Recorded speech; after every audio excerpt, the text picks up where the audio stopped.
സ്ത്രീ വോട്ടുകൾ ലക്ഷ്യമിട്ട് തെരഞ്ഞെടുപ്പ് പ്രചാരണ തന്ത്രങ്ങളുമായി മുസ്ലിം ലീഗ്. നാട്ടൊരുമ എന്ന പേരിൽ വീടുകളിൽ അയൽപ്പക്ക സംഗമങ്ങൾ നടത്തിയാണ് ലീഗിന്റെ പ്രചാരണം.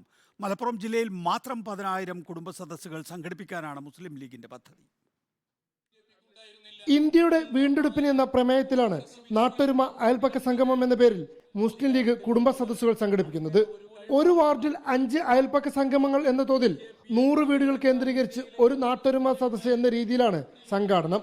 പദ്ധതിയുടെ ജില്ലാതല ഉദ്ഘാടനം മലപ്പുറത്ത് മുസ്ലിം ലീഗ് സംസ്ഥാന അധ്യക്ഷൻ സ്വാദിഖ് അലി ശിഹാബ് തങ്ങൾ നിർവഹിച്ചു. സ്ത്രീകളെ നേരിട്ട് ബാധിക്കുന്ന വിഷയങ്ങൾ എണ്ണിപ്പറഞ്ഞാണ് ലീഗിന്റെ പ്രചാരണം. സ്ത്രീകൾ തന്നെയാണ് രാജ്യത്തിന്റെ ഭാവിയും നിശ്ചയിക്കേണ്ടത്.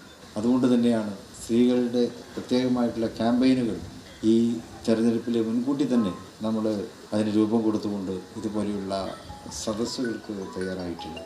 മലപ്പുറം ജില്ലാ മുസ്ലിം ലീഗ് കമ്മിറ്റിയും UDFും വനിതാ ലീഗ് കമ്മിറ്റിയും ചേർന്നാണ് സദസ്സുകൾ സംഘടിപ്പിക്കുന്നത്. 10,000 കുടുംബ സദസ്സുകളിലൂടെ ജില്ലയിലെ മുഴുവൻ സ്ത്രീ വോട്ടർമാരിലേക്കും നേരിട്ട് പ്രചാരണം എത്തിക്കാൻ കഴിയുമെന്നാണ് ലീഗിന്റെ കണക്കുകൂട്ടൽ. റിപ്പോർട്ടർ, മലപ്പുറം.